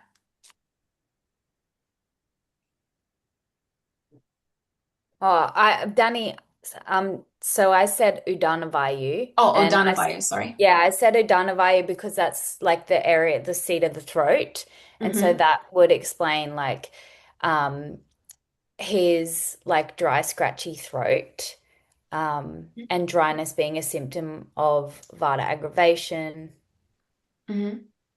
I could Yeah. expand, but I'll just leave it Yeah. there so other people If I can add to that, I would say Udana Yes, as please. well because he's having trouble like with expression. What was it? He said he feels disconnected and trouble concentrating. Yep. Yep. And I would Any say other? that he's in his head. I can't remember what the term is because we don't have it up. Pranavayu. Pranavayu. Pranavai, Prana. yeah. Prana. Yep. Because he's he's already admitted to being in his head a lot. Yeah. And that floatiness, that lightheadedness, difficulty concentrating and feeling ungrounded and anxious would all be a sign that he's in his head too much, Yeah. and probably needs some grounding where he can. I mean, I would be recommending some action for him, some Yeah. physical action to really bring him back down to earth. Yeah. Perfect. Yep, that's correct. The Also Viana Piano. value Yeah. Yeah. Tell me about that. because of not feeling in his head, not like he's not getting enough air to his brain. Is that what he said? I think mental fog, lightheadedness. What did he say? His tongue. Sorry, I was just trying to remember all the things. That's right. There's some for Vayana Vayu, that's correct. There's some physical Yeah. manifestations of Vayana Vayu. And I know I would have liked to spend more time on these subdoshas, but I was just conscious of the time. But there is some physical manifestations of Vayana Vayu Would that be in the That's his twitching? tics, facial tics, and tremor Yes, in his right hand. Yeah. exactly. Yeah. And even, I know we didn't mention this, but even the irregular pulse, also the dry skin and the dry membranes. So that's all part of, yeah, so good. All right, you guys did well. That's perfect. So the second question I want to ask you, which I feel like some of you may have answered, but describe the role of prana vayu in the body and the mind. Which functions of prana appear disturbed? I feel like Haley already answered that one, but it does govern the inhalation, the sensory intake, mental clarity, and the coordination between the senses and the mind. And this guy is very, yeah, up in his head, very spaced out. Um, so the next question I have for you, so we've spoken about the Vayana Vayu. How does Daniel's lifestyle contribute to the Vata aggravation in this case? His diet, Yeah. his staying up late and his diet. So Samana Vayu would also be not operating well, which will bring balance to all those other Vayus, especially the mind stuff as well. So the irregular meals, the skipping meals, the drinking coffee, the staying up late and finding it hard to wind down. Yeah. Yeah, yeah, perfect. And so what I'm going to ask a Datu's one for some of those who may know this one. Obviously, we didn't go through them too much, but what tissues or Datus appear to be affected by the disturbed Vayus, and how can you tell?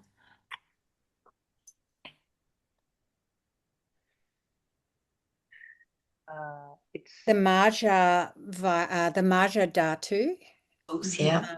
um, and yeah, Mm-hmm. The Yeah. white coating on the tongue. Mm-hmm. So, Yeah. yeah. So the white coating on the tongue is kapha, isn't it? But yeah. And There also is, the dull, the lackluster, the it's thin skin. though. Yeah. If it's a thin yeah, white if it's thin, coating, it's, yeah, thin white coating is fairly more, normal. Yeah. yeah, Um, but if we're looking at the Datus, Suze, you mentioned Maja Datu, didn't you? yeah, Is that you? Yeah. yeah. So we are seeing that there's a lot of nervous system involvement, such as the tics and the tremors, the mental fog, the low emotional stamina. So that is all the effects of Maja Dhatu, which governs that sort of nervous tissue. So that's right. There, if we look at these other physical symptoms of him, if we're looking at dry skin, dry mucous membranes, and sort of like a dehydrated body, he's got dry eyes, he's got Be scratchy feeling in rasa, his, yeah, Rasa, thank you. rasa Perfect. dhatu. Rasavata. Yeah, Yeah. absolutely. Rasa Dhatu. So we've got Rasa Dhatu's affected, Maja Dhatu's affected. Mm. Um, and we know that on that, Prana and Vayana Vayu, they really operate closely with the Maja Dhatu. And so when they're affected, they will lead to a lot of these neurological and cognitive issues as well. So you can see how it all sort of starts to connect and tells a story. So what recommendations would you make for this guy? If we're looking at pacifying prana and Vayana Vayu specifically, like the sort of the main ones that are out of balance, and we also know that the Maja Dhatu is affected, what and the Rasa, what are we going to recommend for this guy if he was our client? I'd recommend him an earth element breath work Yeah. to really ground the mind. And yeah, to really give him that breath that's actually going to shift him out of that irregular and quick breathing rather than the full, like increasing the full inhalation so that he can actually take in prana. Mm-hmm. Mm-hmm. I would And recommend warm liquid foods like like soups and just warming things that not too hot but not cold. Yeah. Yeah. Um, and to maybe do eating around being mindful, like sitting Yeah. down, giving yourself space. There's something that came to mind for me personally when you said that about the warming foods and grounding foods like soups and stuff. There's one ingredient that I would specifically be putting in for this guy in most of his meals. Well, not most of his meals, but like say his evening meals. Something that's going to really sort of balance this vata, even help ignite Agni a little bit. You don't want to put too much in, but what's sort of something that we use a lot in Ayurveda? Yeah. In Ayurveda, sorry, Ghee. ghee. Yeah, ghee. Be adding some ghee because we want to bring the opposite quality of dry. So the opposite quality would be to oil, Mm. like get a bit more oil into him. So so it's maybe so some nice. Abhyanga. Yeah, yeah, I'd exactly. also be prescribing him to set regular time for sleep so that he's getting like A, he's going to bed at the same time every night and getting adequate yeah. sleep. And maybe even a massage before bed, like a self-oiling massage just to bring him back into his body, Yeah, because of the touch and then the warm oil and the relaxation that's going to bring as well. yeah, absolutely. Herbs to support his digestion and help his liver and gallbladder to function. Hmm. And we haven't gone into this, so this might be a big stretch, but do you have any herbal recommendations that you can think of, or is that we're not there yet? The one that Jasmine I've Uganda? been on, and I can't think of the name of it. I've ran out of it and I've thrown the bottle out. Jasmine recommended it for my rash.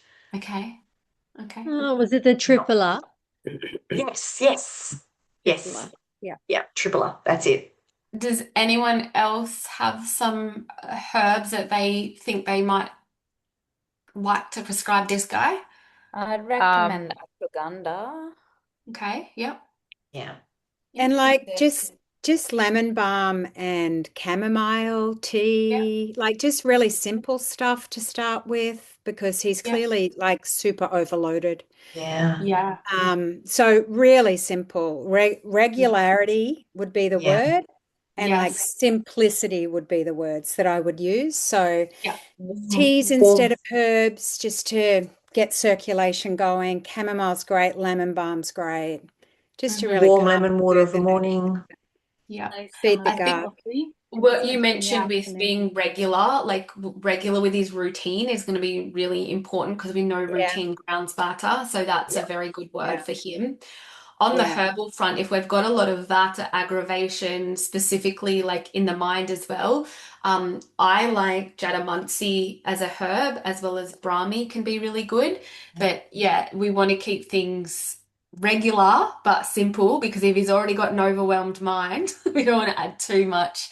Mm. So we want to add the things that don't really make a sense. But just for the experience of this case study and learning, what would also maybe be some somatic or body work practice that you could prescribe to him? If you don't do it yourself, you could recommend him get, or is there something besides the Abhyanga that he could do at home in this sense of sensory care? Because we spoke about the sense organs as well. A lot of these subdoshas are we we use the sense organs to process the information and there's an imbalance. So, looking at his signs and symptoms, is there any sensory care that you could also recommend for him? I could recommend a couple. Yeah. thank you. Um, for the visual sensitivity, like obviously he could practice um like just closing down the eyes and doing Mm-hmm. like a simple meditation and keeping it simple, like we said, Mm-hmm. to just give him that rest from the visual stimulation. Mm-hmm. Um, but then also like some yin yoga practices, Mm-hmm. but that might Yeah. be a bit advanced for him. I don't know. Mhm. because yin yoga works with the fascia and the connective Mhm. tissues, which is the works with the nervous system. So overall, that would be like probably a very great somatic Mhm. something for him to potentially look into. Yeah, Maybe really cool. restorative yoga to start with, even before Yeah. yin. Like Mhm. restorative yoga is, yeah, Yeah. probably, Maybe yeah. maybe even Also, doing some things like walking in his garden, watering plants, like, Yeah. Yeah. And Yeah. I you know, the Perfect. yoga nidra to help with sleep and Yeah. relaxing. Yeah. And another one would be, like I said, Brahmi before as a herb, but you can also use Brahmi nausea because that helps to act, that's a gateway to the brain, right? Gateway to consciousness and being able to open and pacify that. So doing a nausea practice with Brahmi can be really good. Um, if you have done the body work, the level two, or you're doing the practitioner course and learn it in there, what is a body work therapy that you could recommend this client? So I'm thinking of longevity of this client. You're going to not just have one consult. So the first consult, yeah, we would be giving him the daily routine. You might give him some herbs and his dietary advice, but you might also be getting him back to do a treatment on him that's going to help with these subdosas that are being aggravated.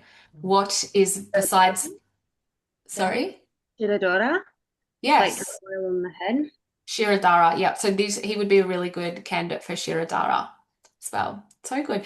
Look at that, guys. You've already like mastered your first client.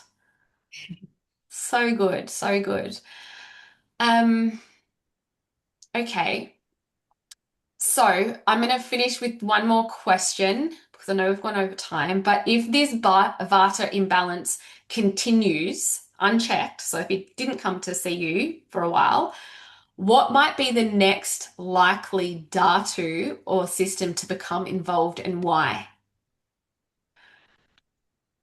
Bones, Mhm. Heart. asti because of all of the dryness, and there's no building going on through the body, like because there's Mhm. so much lack of nourishment and hydration. Mhm. It could go to the very core. So then Rakta Dhatu, um, blood, um, the bone marrow and the bones. So that could be quite serious. Yeah, absolutely. And if we look at the Dhatus, so if we sort of knew that Maja Dhatu was affected and it can become even more affected. And when we revise and learn more about the how each Dhatu feeds the next, if it's left unchecked, it could actually go to Oh, affect and the Shukra, yeah. Shukra. Yeah. Yeah. And Yeah. that will also, which he already seems a little bit like Ojas depleted, but more Mm. so Ojas depleted. And that is a much harder case to treat. So if Vata involvement gets left unchecked for too long, Vata is quite chaotic. So it creates a lot of chaos in the body, in the tissues. So we're going to the next stage and the next step to treat as well. But you guys did absolutely amazing. We will go over those datus next time because I asked you the questions. Probably wasn't that fair. We didn't dive into them, but you all did fantastic anyway. So thank you all. Sorry, we have gone over. I'll be mindful to try to keep everything tight. But you did wonderful. And it was so nice to be here with all you guys again. So I'll see you next week. If you guys have any questions after today, pop them in the Facebook group. Jasmine, is there anything else that you want to announce? Or do you want to talk about the March workshop, the in-person workshop quickly? Sure, we have a in-person workshop that's included in your study. Obviously, you need to get yourself to the Gold Coast, and if you can, that's great. But we'll be discussing uh, women's health, the nervous system, and really looking at Ojas increasing practices, firing up the Agni and reducing Ama. So it's a really good deep dive. We will share all of the tools and resources on the learning management system. So if you can't make it, you won't miss out on necessarily the information, but it's the embodiment and being together in a group. So I really hope you can make it. If anybody needs anything or has questions about that, just let us know. What are those dates? 7th and 8th of March. Yeah. Yeah. Amazing. I think I've put a post in the Facebook group. So if you can make it in person, just so we know how many people are coming, if you can just comment below on that post so we can keep a track of who will be joining us. All right, wonderful people. Thank you once again, and I'll see you all next week. And also meet you in the Facebook group if you have any questions for us. Thank you.